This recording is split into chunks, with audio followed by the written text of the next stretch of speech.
Olá pessoal, eu sou Vinícius Caridá e hoje eu estou aqui para gravar meu primeiro vídeo da série de ensino aqui do canal. Para esse primeiro vídeo eu escolhi o tema de engenharia de software, que é um tema bem interessante, e também porque eu fui convidado por um amigo meu, o Ítalo Grossi, que é dono do canal De Aluno para Aluno. Fui convidado para participar de fóruns de debate sobre desenvolvimento de software, né? Implementação no caso, código. Então o Ítalo ele tem esse canal onde ele ensina programação e me convidou para ser um dos gerenciadores do fórum do canal. E então por isso que eu escolhi o tema de engenharia de software. Então hoje eu vou fazer uma introdução do que é engenharia de software e quais são as áreas, né? Então a engenharia de software é um tema da computação no desenvolvimento de sistemas.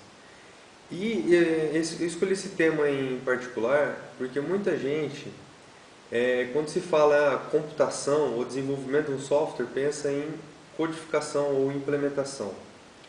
Só que o desenvolvimento vai muito além disso, né? Hoje existem 8 grandes áreas aí da engenharia de software, que no desenvolvimento de um software são 8 grandes etapas, vamos dizer assim. E tem um pouco de embasamento numa disciplina que eu fiz aqui no doutorado com a professora Sandra Fabre, que é um dos grandes nomes aí da engenharia de software do Brasil. E eu vou falar um pouco quais são as 8 áreas e o que é cada uma hoje nesse vídeo, e a intenção é fazer depois um vídeo para cada um desses pontos, para explicar melhor cada um. Então, a primeira área, o primeiro ponto da engenharia de software é a engenharia de requisitos. Quando você vai desenvolver um sistema, você precisa saber como que é esse sistema, o que o cliente quer naquele software, quais são as funcionalidades que ele precisa e etc. Então isso é engenharia de requisitos, onde você vai levantar junto com a empresa ou com o cliente o que aquele software necessita ter. Feito isso, tendo todos os requisitos levantados, o próximo passo de um desenvolvimento do software é fazer a modelagem. O que é a modelagem? A modelagem, você vai, através desses requisitos, tentar desenhar como que seria o software, o que precisa ter aquele software. Como, por exemplo, existe um diagrama da UML que é chamado diagrama de classe.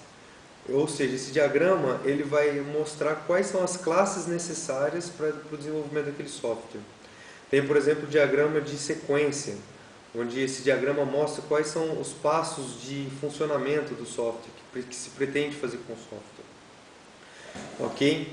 Depois da modelagem, tem uma outra etapa importante, que é o planejamento. Porque você já tem os requisitos e tem uma modelagem de como esse software funciona. E é necessário planejar, como todo um projeto de desenvolvimento de software é um projeto, então é preciso fazer o planejamento do projeto como um todo. Ou seja, planejando quais vão ser os custos, tempo, né, fazer o cronograma do desenvolvimento de cada módulo do projeto ou de cada etapa, fazer o gerenciamento do RH das pessoas que estão envolvidas, qual vai ser qual vai ser a responsabilidade de cada um dentro daquele projeto e assim por diante. Mas uma outra etapa, por que não depois? Só abrir um parênteses aqui no meio, é que essas etapas elas não são sequenciais, tá? Depois, um próximo vídeo que eu penso em fazer, que é o de gerenciamento de projetos, nós vamos ver que essas etapas elas vão acontecendo ao longo do projeto, tá? Então não são sequenciais, termina uma para começar outra, não. Elas vão acontecendo ao longo do projeto, ao longo do desenvolvimento do software, tá? Eu só estou elencando elas, mas não que seja não que uma seja sequência da outra. Então nós temos uma outra etapa que é a implementação. Depois de planejado todo o projeto desenvolvimento do software, é então feita a parte de implementação, que aí sim é a parte de código, que é a codificação, a implementação. Só para frisar bem, como eu disse no começo do vídeo, muita gente confunde. Quando fala em programação, desenvolvimento de software, acaba assimilando, se você desenvolve software, então você é programador, então você implementa, você sabe de código, mas nem sempre é assim. Então, junto com a implementação, tem uma outra etapa que é a etapa de gerenciamento de configuração. A etapa de gerenciamento de configuração, ela gerencia, por exemplo, versão dos módulos, integração dos módulos, porque, por exemplo, enquanto um está desenvolvendo um pedaço do módulo, o outro está desenvolvendo outro, e fazendo alteração do mesmo arquivo, então é preciso gerenciar as versões. Ou você vai começar a trabalhar numa versão que já foi feitas correções ou melhorias, então você precisa gerenciar as versões. E também uma outra característica do gerenciamento de configuração por exemplo, você pode ter um produto que serve para vários ramos. Por exemplo, vou criar um sistema de vendas, mas esse sistema pode ser para farmácia, pode ser para autopeça. Então você cria uma raiz, que é onde você vai ter os módulos principais, que servem para qualquer um. Então você gerencia o versionamento dessa vertente principal. E você vai gerando versões dessa principal. Então uma versão para farmácia, que vai ter algumas características próprias para uma empresa de farmácia. Você vai ter uma outra versão com algumas melhorias ou modificações para uma empresa de autopeça. Então ele segue uma linha mestra, mas tem ramificações para diversas áreas, por exemplo. Então essa é a configuração de versão. Depois de desenvolvimento do software, tem algumas etapas que a gente chama de validação, verificação e testes, que é para garantir então uma outra etapa, que é a qualidade. Então, a etapa de verificação e validação é onde vai ser primeiro verificado o que foi desenvolvido, se o que foi desenvolvido está funcionando. Depois é verificado se o que foi desenvolvido tem a ver com o que foi pedido nos requisitos e como é que está a qualidade disso, né? Então, esses são basicamente as etapas de verificação, validação e teste. E feito isso, tem uma etapa de manutenção, porque quando você faz a verificação e validação, é possível que se encontre erros. Então, tem que voltar na etapa de implementação, por exemplo, ou pode ser voltado na etapa de requisitos. Por exemplo, faz-se a verificação e vê que talvez a pessoa que levantou o requisito não entendeu muito bem o que o cliente queria. Dessa forma, quando o cliente vê, não era isso que eu queria. Então tem que refazer os requisitos, alterar os requisitos, e aí refazer a modelagem e assim por diante. Então, por isso que o requisito se faz no início do projeto, mas ele é revisitado ao longo do projeto de desenvolvimento de software. Tá? E principalmente na parte de manutenção.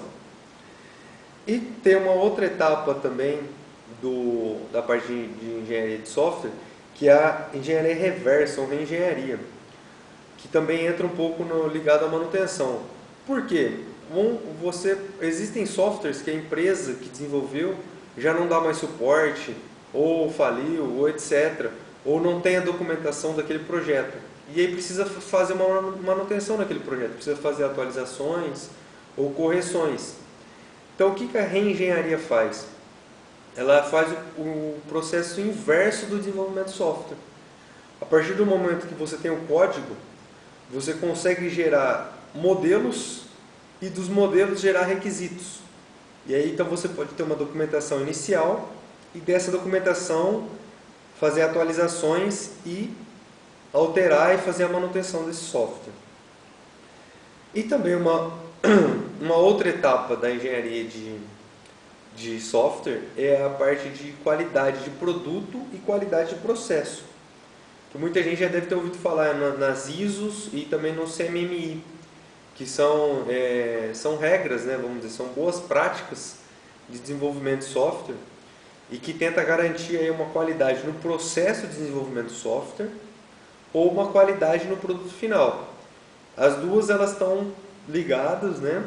Quando você garante que o processo de desenvolvimento ele é de boa qualidade, você teoricamente garante que o produto vai ser de qualidade, mas não necessariamente. Por isso que é preciso garantir que tenha um processo de qualidade e depois que o produto gerado nesse processo também tenha qualidade. Então, resumindo, hoje a engenharia de software ela tem basicamente 8 grandes áreas dentro dela para desenvolver um projeto de software, que são engenharia de requisitos, modelagem, planejamento, implementação, gerenciamento de configuração, verificação e validação e testes, engenharia reversa e reengenharia e qualidade de produto e qualidade de processo de software. Então, um cientista da computação, um engenheiro de computação ou um profissional de sistema de informação, ele pode desenvolver softwares e, por exemplo, não gostar de programar. O que a gente escuta muito falar na nossa área, tem pessoas que falam, não gosto de programar. E por que isso? Porque você pode atuar como engenheiro de requisitos. Quando você conhece bem o problema e conhece a área de computação, você tem uma grande chance de ter sucesso como engenheiro de requisitos.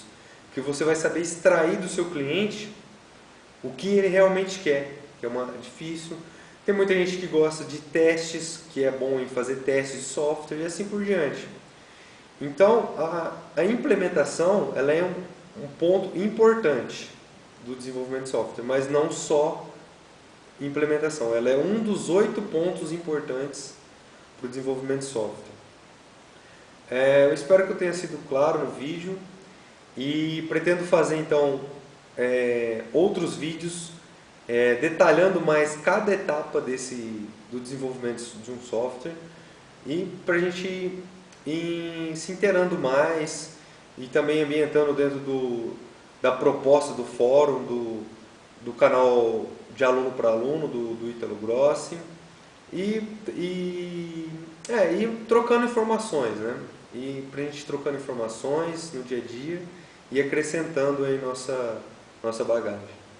Eu agradeço, peço desculpas aí para eventuais falhas e paciência, né? Estamos começando aí com o vlog, espero o modo Kaizen aí e melhorando ao longo do tempo.